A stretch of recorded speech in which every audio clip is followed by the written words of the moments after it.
ఇప్పుడు నన్ను ఇక ఎవ్వరూ ఆపలేరు. మన యోధులు చాలా మంది తమ ప్రాణాలు బలిచ్చారు. ఇప్పుడు యుద్ధం తప్పదు, అంతిమ యుద్ధం. మహారాణి గారు, ఆంగ్లేయుల మీద గెలుపు సాధించాలంటే చిన్న యువరాజు సైన్యంతో పాటు మరికొంత సైన్యం కావాలి. అవును తాత్యాగురు, ఆ అదనపు సైన్యం జియాజీరావు సింధియా సైన్యం కాగలదు. ఈసారి స్వయంగా నేనే వారితో మాట్లాడతాను. దాంతో ఇక ఎలాంటి వంచన ఉండదు. చిన్న యువరాజు గారు, మీరు నా ఈ వర్తమానాన్ని జియాజీరావు గారికి కబురు పెట్టండి. దినకర్రావు, ఏమిటి సంగతులు? మహారాజా, ఆంగ్లేయులు మనతో సంధిని కోరుతున్నారు. సంధి పత్రంలో ఏం రాశారు? భారతదేశపు వ్యవహారం ఇప్పుడు ఈస్ట్ ఇండియా కంపెనీ వారి నుంచి మహారాణి విక్టోరియా గారు స్వాధీనం చేసుకున్నారు. ఇప్పుడు ఆంగ్లేయులు వారి పాలనను అంగీకరిస్తున్నట్లుగా అన్ని రాజ్యాల వారు తమకు నమ్మకం కల్పించాలని వారు కోరుతున్నారు. క్షమించండి మహారాజా, అందుకు మనం ఒప్పుకోకూడదు. ఒకవేళ మనం ఈ ఒప్పందంపై సంతకం చేసినట్లయితే మన స్వయం పరిపాలన పూర్తిగా ముగిసిపోతుంది. అంతేకాకుండా మనపై వారి ఆంక్షలు ఎక్కువ అవుతాయి. ఝాన్సీలో కూడా ఇదే జరిగింది. రాజావారి కోసం ఒక ముఖ్యమైన వర్తమానం తెచ్చాను. కానీ ప్రస్తుతానికి సభా కార్యక్రమాలు ముగిసిపోయాయి. ఏమైంది? మహాశయ, నా పేరు వాసుదేవుడు, విదుర యువరాజు గారి సైనికుడిలో ఒకడిని. సింధియా మహారాజు గారి కోసం వర్తమానం తెచ్చాను. వాసుదేవా, కావాలంటే అది నువ్వు నాకు ఇవ్వచ్చు. ఇది చాలా ముఖ్యమైన వర్తమానం. దయచేసి తమరే వారికి అందచేయండి.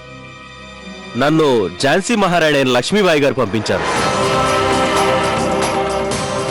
నీ వర్తమానం వెంటనే మహారాజు గారికి అందజేయబడుతుంది. నీవు ఇతన్ని అతిథి గృహానికి తీసుకువెళ్ళు. చిత్తం, పదండి.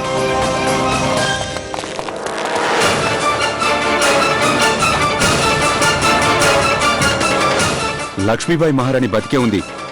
ఆవిడ జియాజీరావు మహారాజు గారిని సహాయం కోరడానికి రాబోతోంది. డామిట్, ఇప్పుడేం చెయ్యాలి? నా దగ్గర పనిచేసే అధికారులు సెలవులో ఉన్నారు.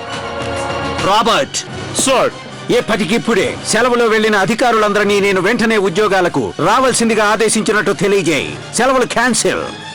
వెళ్లి కెప్టెన్ కోల్ ని తీసుకురా. ఆయన వెంటనే గ్వాలియర్కి వెళ్లమని తెలియజేయి. మహారాణి గారు, మనం గ్వాలియర్ చేరువకు వచ్చేశాం. ఏమైంది మహారాణి గారు? ఉన్నట్టుండి ఆగిపోయారే? ఇంతవరకు జియాజీరావు సింధియా నుంచి నా వర్తమానానికి సమాధానం రాలేదు. ఆయన నుంచి సమాధానం అందే వరకు అక్కడికి వెళ్లడం రాజకీయ విధానాలను కించపరిచినట్టు అవుతుంది. అందువల్ల మనం ఇక్కడే ఆగిపోయి సమాధానం కోసం వేచి చూడాలి.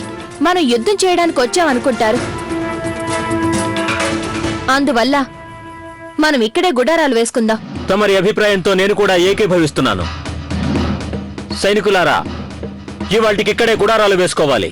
వెంటనే గుడారాలు ఏర్పాటు చేయండి. ఏమిటో చెప్పు. గ్వాలియర్ సరిహద్దుల వద్ద భారీ సంఖ్యలో సైన్యం గుడారాలు వేసుకుంటుంది. అంత దుస్సాహసం చేస్తున్నదెవరు? లక్ష్మీబాయి మహారాణి గారితో కలిసి విదుర యువరాజు తాతయ్యతోపే భారీ సైన్యంతో వచ్చేశారు. లక్ష్మీబాయి మహారాణి జీవించే ఉన్నారా? మహారాజా, ఒక్క క్షణం నా కళ్ళను నేనే నమ్మలేకపోయాను. ధన్యవాదాలు దేవుడా. నేను తక్షణమే ఆవిడ్ని కలుసుకొని తీరాలి. క్షమించాలి మహారాజా, ఆవిడ సైన్యంతో వచ్చారు. అందుకని లక్ష్మీబాయి మహారాణి వర్తమానం వచ్చే వరకు నేను వేచి ఉండక తప్పదు. నిజమే మహారాజా, ఒక రాజుగా మీరు అలా చేయటమే మర్యాదకరం.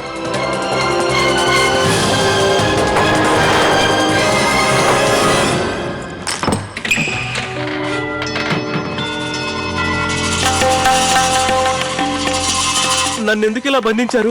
నేను కేవలం లక్ష్మీబాయి గారి వార్తాహరుడుగా వచ్చాను. కానీ నన్ను ఇలా మీరు బంధించి నన్ను ఒక నేరస్తుడిలాగా ఎందుకు ఇలా హింసిస్తున్నారు?